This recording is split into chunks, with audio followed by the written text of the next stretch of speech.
पाक नामे से आज हम पढ़ेंगे मरकज़ की अंजील 10 बाब पहली आयत से। तलाक के बारे में तालीम देता है। फिर वो वहाँ से उठकर यहूदिया की सरहदों में और यरदन के पार आया और भीड़ उसके पास फिर जमा हो गई और वो अपने दस्तूर के मुआफिक फिर उनको तालीम देने लगा। और फरीसियों ने पास आकर उसे आजमाने के लिए उससे पूछा, क्या ये रवा है कि मर्द अपनी बीवी को छोड़ दे? उसने उनसे जवाब में कहा, मूसा ने तुमको क्या हुक्म दिया? उन्होंने कहा, मूसा ने तो इजाज़त दी है कि तलाक नामा लिख कर छोड़ दें। मगर यीशु ने उनसे कहा, उसने तुम्हारी सख्त दिली के सबब से तुम्हारे लिए ये हुक्म लिखा था, लेकिन खलकत के शुरू से उसने उन्हें मर्द और औरत बनाया।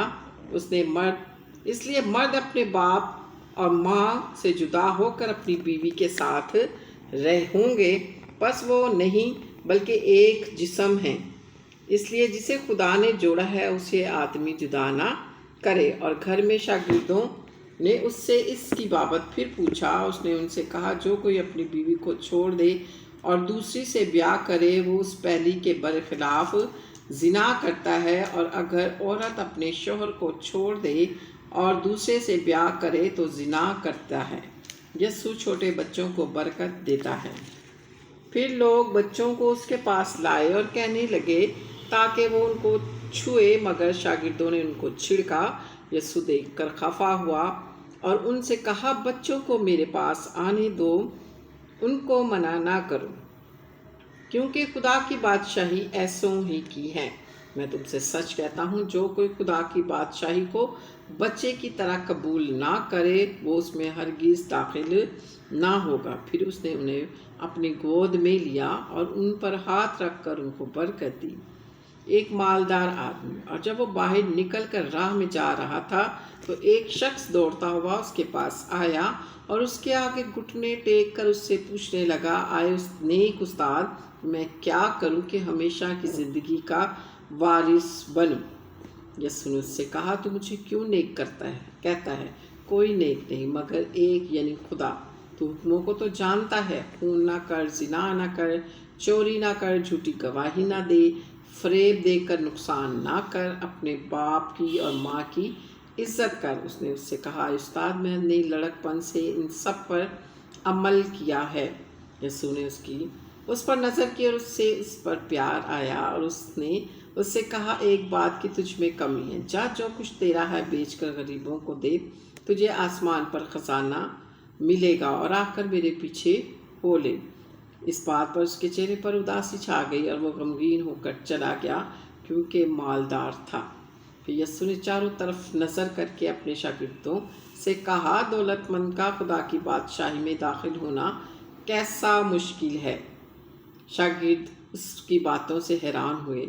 यीशु ने फिर जवाब में उनसे कहा, बच्चों, जो लोग दौलत पर भरोसा रखते हैं उनके लिए खुदा की बादशाही में दाखिल होना क्या ही मुश्किल है। ऊँट का सुई के नाके में से गुजर जाना इससे आसान है कि दौलतमंद खुदा की बादशाही में दाखिल हो। वो नहायत ही हैरान होकर उससे कहने लगे, फिर कौन नजात पा सकता है? यीशु ने उनकी तरफ नज़र करके कहा, यह आदमियों से तो नहीं हो सकता, लेकिन खुदा से हो सकता है, क्योंकि खुदा से सब कुछ हो सकता है। फिर उसने उससे कहने लगा, देख, हमने तो सब कुछ छोड़ दिया और तेरे पीछे हो लिए। यीशु ने कहा, मैं तुमसे सच कहता हूँ, ऐसा कोई नहीं जिसने घर या भाइयों या बहनों या माँ बाप या बच्चों या खेतों को मेरी खातिर और अंजील की खातिर छोड़ दी और अब इस ज़माने में 100 गुना ना पाए, घर और भाई और बहनें और माएँ और बच्चे और खेत, मगर जुल्म के साथ और आने वाले आलम में हमेशा की ज़िंदगी। लेकिन बहुत से अव्वल आखिर हो जाएंगे और आखिर अव्वल हो जाएंगे। यीशु तीसरी बात अपनी मौत का जिक्र करता है। और वो यरूशलेम को जाते हुए रास्ता में थे और यीशु उनके आगे आगे जा रहा था। वो हैरान होने लगे और जो पीछे पीछे चलते थे डरने लगे। पर वो फिर उनको 12 को साथ लेकर उनको वो बातें बताने लगा जो उस पर आने वाली थी। देखो, हम यरूशलेम को जाते हैं और इब्ने आदम सरदार काहिनों और फ़कीरों के हवाला किया जाएगा اور وہ اس کے قتل کا حکم دیں گے اور اسے غیر قوما کے حوالہ کریں گے، اور وہ اسے ٹھٹھوں میں اڑائیں گے اور اس پر تھوکیں گے اور اسے کوڑے ماریں گے اور قتل کریں گے، اور 3 دن کے بعد وہ جی اٹھے گا۔ پاک کلام کے پڑھے اور سنے جانے پر خداوند کی برکت ہو، خداوند کا شکر ہو، خداوند آپ سب کو برکت دے۔ ہاللیلویا، پریز دی لارڈ۔